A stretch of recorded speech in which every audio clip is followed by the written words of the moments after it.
But anyways, it stated, of course, that anybody with a gentilities or surname is one of an uncovenanted nation, one who knows not the true God.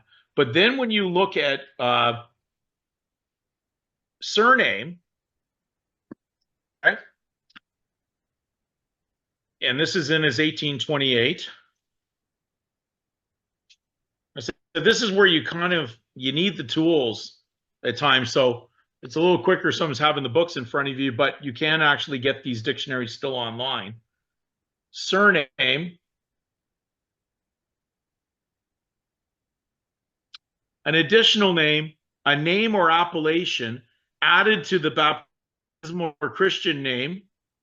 Then it says an appellation added. So it says a surname is an appellation added to the original name. So immediately I know my original name is my Christian name. Okay. And the surname is being defined as added to that, and they called it an appellation. Isn't it interesting? We have appellate courts, appellation courts, name courts. State your name for the record. They're just the confusion court to see who will show up. They're summoning the dead body corporate. The only legal person known to our law is the body corporate, which is a fancy way of saying dead body. And it's a dead body until you breathe life into it. And you take your God-given Christian name and you breathe life into that dummy. And that legal dummy now starts to speak.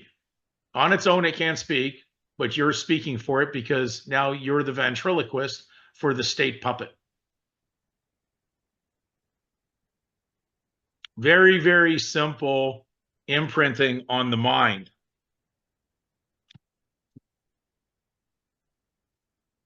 So remember, something that is native is not acquired. It means you already have it.